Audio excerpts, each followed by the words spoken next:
सवाल ये है कि जैसे कि यहाँ पे सांस्कृतिक समागम हुआ था अंतर्राष्ट्रीय, वहाँ पे 1000 फीट राम जी की मूर्ति प्रतिमा बनने के लिए घोषणा किया गया था, तो उससे हम स्टूडेंट को तो कोई बेनिफिट नहीं है। अच्छा, साउथ में ज्यादा विकास हुआ है कि नॉर्थ में ज्यादा विकास हुआ है? साउथ में मेरे ख्याल से ज्यादा है। साउथ में इस बच्ची के ख्याल से ज्यादा है। ये राम जी की मूर्ति पे सवाल पूछी है हमसे। सुनो सुनो सुनो, पहले सुन लो, पूरा सुन लो।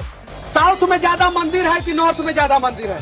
ज्यादातर मंदिर तो साउथ में लोग ज्यादा मंदिरों में जाते हैं कि नॉर्थ में ज्यादा जाते हैं?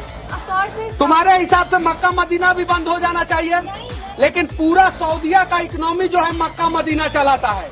अगर मक्का मदीना नहीं होता तो सऊदीया का इकोनॉमी नहीं चलता।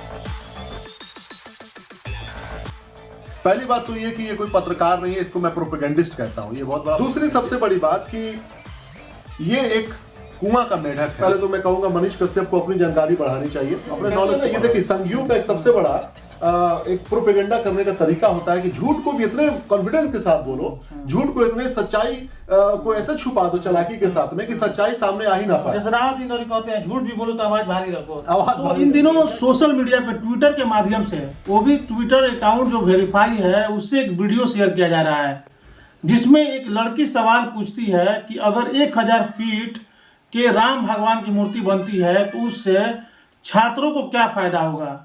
इस पे बिहार के तथाकथित पत्रकार है जो कि बड़ी कॉन्फिडेंस से जवाब दे रहा है। पहला नंबर बात तो उसको किसी तरह का कोई ज्ञान नहीं है, कोई भी ज्ञान किसी को समझा देता है और लोग उसकी वाहवाही करते रहते हैं। लेकिन इस वीडियो को पहले हम दिखाएंगे आपको, इस वीडियो को देखिए और समझिए इस बात को कि किस तरह से ये लोग को बेवकूफ बनाता है। कि जैसे कि यहाँ पे सांस्कृतिक समागम हुआ था अंतर्राष्ट्रीय, वहाँ पे 1000 फीट राम जी की मूर्ति प्रतिमा बनने के लिए घोषणा किया गया था, तो उससे हम स्टूडेंट को तो कोई बेनिफिट नहीं है, क्योंकि आजा बाबू, बाबू तुम्हारे सवालों का जवाब देना ज्यादा जरूरी है। सवाल इसका ये है, मंदिर और एक मंदिर है जिसका नाम तुम लोगों ने सुना होगा, हनुमान मंदिर का नाम सुना है? कैंसर का अस्पताल चलाता है वो, पता है, सस्ता में इलाज होता है वहाँ पे। आंख का अस्पताल चलाता है, बच्चों का अस्पताल चलाता है। तो मंदिर इतना सक्षम होगा ना तो बिहार का विकास भी होगा। अब जो अपने आप को पत्रकार कहता है, तथा कथित पत्रकार, इसी मुद्दे पे इस वीडियो पे चर्चा करेंगे और हमारे साथ रफीक अहमद जी हैं, इनसे जानने का प्रयास करेंगे। रफीक जी, आपने भी ये वीडियो देखा, जिस तरह से लड़की के सवालों का जवाब देते हुए ये समझा रहा है कि नॉर्थ में ज्यादा मंदिर मस्जिद है कि साउथ में ज्यादा, खास करके मंदिर की बात कर रहा है, मंदिर है, और साउथ में ज्यादा मंदिर होने की बात करते हुए कह रहा है कि साउथ में ज्यादा विकास हुआ है, नॉर्थ में विकास ही नहीं हुआ है। आप क्या कहेंगे इस पे? देखिए, सबसे पहले तो इसमें मैं बता दूं आपको, जो बच्ची, जो छात्रा है, जो सवाल पूछ रही है, वो उसका सवाल कुछ और था, लेकिन ये बात को मंदिर मस्जिद के उत्तर मंदिर की तरफ ही लेकर चला गया जानबूझकर।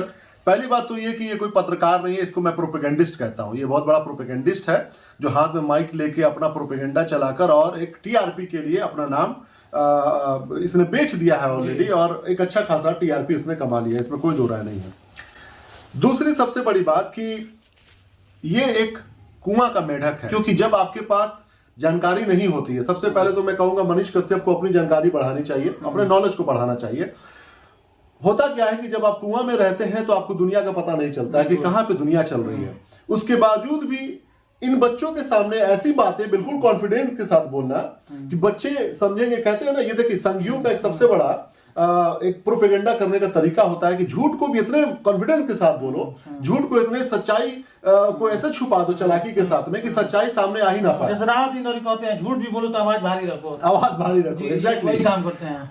तो इन लोगों का इलाज सबसे अच्छा क्या है कि डेटा, फैक्ट, यही इन लोगों की इलाज है। ये इसके अलावा इसका कोई दूसरा उपाय नहीं। तो मैं ये बताना चाहता हूं कि इसने जब बताया कि सबसे ज्यादा मंदिर कहां है, तो इसने बताया, बच्ची ने बताया कि साउथ में है। तो साउथ तरक्की पर है कि नहीं है, मतलब इसने ये रिलेट करने की कोशिश किया कि मंदिर जहां पर है वही तरक्की कर रहा है। मैं ये जानना चाहता हूं इस मेढक जो है कुआं का, कि ये दुनिया के टॉप 100 में मैं बोलना चाहता हूं कितनी यूनिवर्सिटीज भारत की हैं।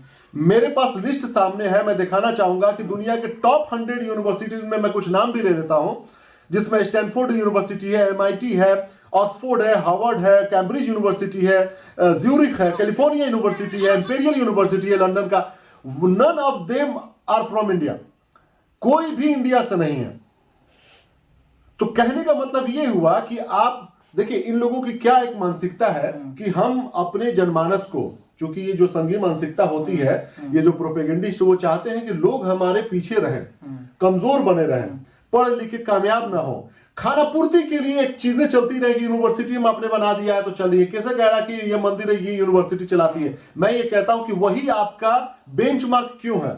जब लड़की का सवाल भी ठीक था, लड़की का सवाल था कि 1000 फीट का मूर्ति बनता है, ठीक है, छात्रों का क्या भला होगा उससे? ठीक है, तो ये चूंकि ये सवाल बच्ची का जो था वो तो जाहिर सी बात है वो उसको खा गया है और उसका जवाब नहीं दिया, लेकिन जो इसने बोला है, प्रोपेगेंडा फैलाया है, उसका जवाब देना जरूरी है, बताना जरूरी है। तो कोई भी even not even a single university जो इंडिया की है जो टॉप 100 में आता हो, दुनिया में कहीं नहीं है। पहली बात तो ये, तो इस प्रोपेगेंडिस्ट को ये बात बोलना चाहिए कि बच्ची ये बात सही है कि हमारे देश में कोई ऐसा यूनिवर्सिटी नहीं है जहां पर टॉप 100 में हमारा कोई देश का आता हो, पहली बात। दूसरी बात, इसने इकोनॉमी से जोड़ दिया मंदिर को कि भाई यहाँ पे मंदिर अगर रहेगा तो इकोनॉमी मजबूत होगी, वो तरक्की करेगा। तो मैं ये जानना चाहता हूं, दुनिया का सबसे छोटी कंट्री जो है कतर में कौन सा धार्मिक स्थान है जहां पर दुनिया के सबसे ज्यादा जीडीपी है, लाखों में उसका जवाब इसका देना चाहिए। मनीष कश्यप को इसका भी जवाब देना चाहिए। बिल्कुल, मनीष कश्यप क्या है कि प्रोपेगेंडिस्ट है, वो एक अदगल गगरी छलकत जाए। आप सड़क पे जाके ड्रामा करेंगे, ऑफिस में घुस के जाके ड्रामा करेंगे तो लोग अच्छा लगता है ये चीज। रफीक भाई, ड्रामा भी करता तो ऐसे लोगों को पकड़ता जो कर्मचारी टाइप के लोग हैं। आज तक इसका हिम्मत नहीं हुआ कि बड़े अधिकारी को जाए, किसी आईपीएस से जाके सवाल करे, किसी आईएएस से जाके सवाल करे। ये पकड़ता चपरासी टाइप के लोगों को, प्यून टाइप के लोगों को पकड़ेगा और उन्हीं पर अपना प्रोपेगेंडा फैलाता है। बिल्कुल, ये टीआरपी करने के लिए एक ड्रामा करता है। ये सऊदी का जिक्र किया इस मैं आ रहा हूँ उस पर। पूरा सऊदिया का इकोनॉमी जो है मक्का मदीना चलाता है। अगर मक्का मदीना नहीं होता तो सऊदिया का इकोनॉमी नहीं चलता। मक्का मदीना को सऊदी का इकोनॉमिक्स चल रहा है, कितना कॉन्फिडेंस से बोल रहा है। तो अगर मक्का मदीना नहीं होता है तो सऊदी का इकोनॉमिक्स नहीं चल रहा होता। देखिए ये प्रोपेगेंडिस्ट को मैं बता देना चाहता हूं कि हमें मंदिर बनने से कोई दिक्कत नहीं है, लेकिन ये जिस तरीके से कंपैरिजन कर रहा है कि क्वालिटी वाली यूनिवर्सिटी, पढ़ाई, शिक्षा का, एजुकेशन के फील्ड में, और वो कंपैरिजन कर रहा है कि मंदिर बनना चाहिए या नहीं बनना चाहिए, उसको वो जस्टिफाई करने की कोशिश कर रहा है। मंदिर क्या, कोई भी अगर मूर्ति भी बनती है, जैसे पटेल जी की मूर्ति बनी, उस पर भी लोगों ने सवाल खड़ा किया था कि भाई 3000 करोड़ की बनाने की क्या जरूरत थी, उससे आप किसी हॉस्पिटल कॉलेज को बना सकते हैं। राम मंदिर बन रहा है, कहीं भी बन रहा है, उसमें हमें कोई आपत्ति नहीं है, लेकिन जिस तरीके का इसने गलत प्रोपेगेंडा फैलाया, इनको पता होना चाहिए मनीष कश्यप को कि जो रिलीजियस टूरिज्म कहलाता है, सऊदी का रिलीजियस टूरिज्म सिर्फ और सिर्फ 300 से 350 बिलियन डॉलर का है पर ईयर का, और उसकी अपनी जो है इकोनॉमी है उसका लगभग 1000 बिलियन डॉलर है, उसका 1/3 भी नहीं है। तो इसको फैक्ट जब पता नहीं है, जानकारी नहीं है, तो कैसे ये दूसरे दुनिया को पता है? कॉन्फिडेंस से बोल रहा है। अच्छा, दूसरी सबसे बड़ी बात है कि बगल का हमारा देश है, मैं उसका एग्जांपल देना चाहता हूँ, नेपाल में सबसे बड़ी मंदिर है। कौन सा मंदिर है? सोमनाथ मंदिर नहीं, तिरुपति मंदिर, पशुपति मंदिर है, सोमनाथ पशुपति मंदिर, कामाख्या मंदिर है, बहुत बड़ा मंदिर। आपको नेपाल के सड़क पे चले जाइएगा तो हर जगह गली गली में आपको मंदिर दिखाई देगा। क्या नेपाल कतर से ऊपर है? क्या नेपाल जो है दुनिया के बड़े इकोनॉमिक कंट्री में आता है? क्या नेपाल जो है अपने मतलब किस रैंक पे आता है वो आप बता दीजिए। मंदिर होने से इकोनॉमी अगर अच्छी हो जाती, या मस्जिद होने से इकोनॉमी अगर अच्छी हो जाती, तो आज नेपाल सबसे ऊपर होता। बिल्कुल। और सऊदी अरबिया दुनिया का सबसे ऊपर में मतलब होता अगर रिलीजियस पॉइंट ऑफ व्यू से देखा जाए तो। लेकिन कौन है? अमेरिका है, चाइना है। अब मेरा सवाल यहां पर यही आता है, अच्छे तब अमेरिका में कितने मंदिर है, ऑस्ट्रेलिया में कितने मंदिर है, चाइना जो दुनिया का सबसे ज्यादा कंपटीटर है, मैन्युफैक्चरिंग कंपनी तैयार करता है, लोगों को रोजगार देता है, वहां पे कौन सा मंदिर मस्जिद है? तो ये जो प्रोपेगेंडिस्ट लोग हैं ना, ये मेढक हैं कुआं के, इनको दुनिया की ना जानकारी है। ये वो लोग हैं जो बहकाना जानते हैं, जो प्रोपेगेंडा फैलाकर यहां पर अपनी जो कुंठित मानसिकता संघियों वाली उसको परोसते हैं।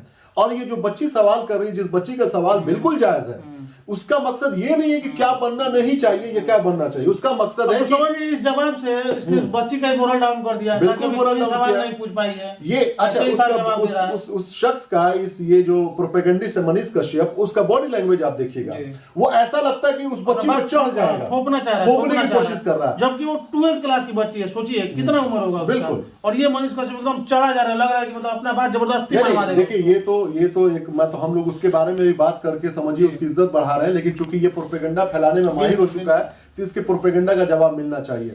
तो मेरा इसने 2-3 बातें कही और तीनों बात का जवाब मैं समराइज कर दे रहा हूं। पहली चीज ये कि अगर तुम्हारे मंदिर मस्जिद बनने से सबसे ज्यादा इकोनॉमी अगर अच्छी हो जाती तो नेपाल दुनिया का टॉप कंट्री में होता, कतर नहीं होता जीडीपी के मामले में। दूसरी बात, जो सऊदी अरबिया से रिलेटेड इसने बात करी है, वहां पर क्रूड ऑयल और जो तेल को लेकर दुनिया में डोमिनेंट है वो कंट्री।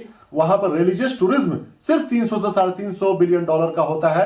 इसकी भी जानकारी तुमको बढ़ा लेनी चाहिए। सिंपल सी बात है, गूगल करोगे सारी इंफॉर्मेशन आ जाएगा मनीष कश्यप।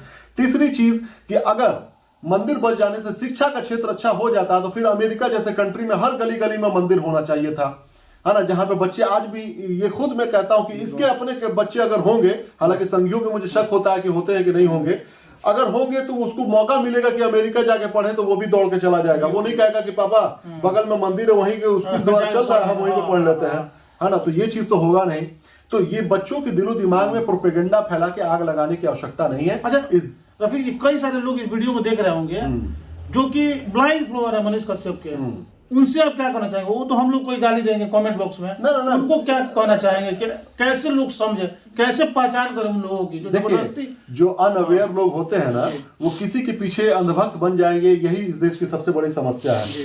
कहीं पर भी किसी चीज पर जब बात होती है ना, तो उसको आप फैक्ट पर जानिए, जो दुनिया में फैक्ट है, जो डेटा कहता है उस पर बात कीजिए। अगर उस पर आप नहीं बात कर सकते हैं तो फिर वो अंधभक्ति बने रहेंगे, उनको कोई नहीं समझा सकता। उनकी एक ही बात रहेगी, वो किसी के पीछे या तो झंडा ढोएंगे, या तो किसी के लिए वो पत्थर उठाएंगे, या तो फिर वो ऐसे ही दुनिया में अपनी जिंदगी को गुजारेंगे। उनका कोई अपना नहीं है।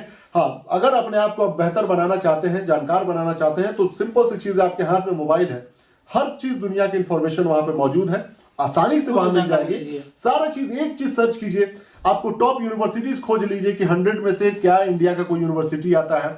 आप टॉप दुनिया का सबसे ज्यादा मंदिर वाला देश कौन सा है? इवन की कंबोडिया भी है, इवन की इंडोनेशिया में भी मंदिर है, लेकिन वो देश कहीं पर भी नहीं टिकता है। लेकिन जहां पे ना मस्जिद है, ना मंदिर है, ना धार्मिक कोई स्थल है। कतर दुनिया का सबसे ज्यादा जीडीपी वाला देश है। और धर्म को आप बाकी की चीजों से मत जोड़ दीजिए। धर्म आपका पर्सनल चीज है। एजुकेशन एक सबसे मोस्ट इंपॉर्टेंट चीज है जो आपको धर्म का भी मतलब समझा देगा।